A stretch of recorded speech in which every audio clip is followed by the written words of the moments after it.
નમસ્કાર દર્શક મિત્રો, હું છું રૂપલ વણેચિયા. સંપૂર્ણ ન્યૂઝમાં આપનું સ્વાગત છે.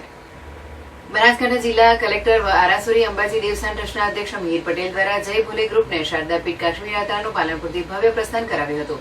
આ યાત્રા તારીખ 13 ઓગસ્ટથી 16 ઓગસ્ટ સુધી ચાલશે. આ પ્રસ્થાન પ્રસંગે કલેક્ટરે મંગલ કામનાઓ પાઠવીને ફ્લેગ ઓફ આપ્યું હતું. પાલનપુરથી પ્રસ્થાન બાદ યાત્રિકો આરાસુરી અંબાજી મંદિરે મા જગદંબાના આશીર્વાદ પ્રાપ્ત કરશે.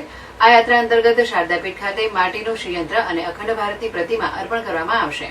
ભક્ત મંડળ કાશ્મીરના પાંડેયન, જીસ્તા દેવી, શંકરાચાર્ય, દુર્ગાનાગ, ગણપત્ય, શાદિકા દેવી, વિચારનાગ અને ખીર ભવાની જેવા પવિત્ર મંદિરોની મુલાકાત કરશે. આ યાત્રા અંતે શારદાપીઠ ખાતે સામૂહિક આભાર વિધિ યોજાશે.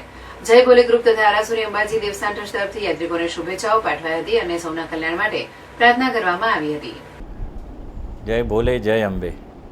આજે અમે પાલનપુર કલેક્ટર કચેરી આવ્યા અને અત્યારે હાલ કલેક્ટર સાહેબ શ્રી મિહિરભાઈ પટેલે અમને યાત્રાનો શુભારંભ કરાવ્યો છે. અમે શારદાપીઠ કાશ્મીર યાત્રાએ જઈ રહ્યા છીએ. 15મી ઓગસ્ટે અમે જ્યારે શારદાપીઠ કાશ્મીરની અંદર જે મંદિર છે તો તે જગ્યા ઉપર અમે 51 શક્તિપીઠની માટી, જે 51 શક્તિપીઠ છે, જે મૂળ સ્થાન છે, ત્યાંથી અમે માટી મંગાવી અને એક રેપ્લિકા તૈયાર કરી છે અને એ રેપ્લિકાને અમે શારદાપીઠ કાશ્મીર ઉપર અમે સ્થાપિત કરવા જઈ રહ્યા છીએ.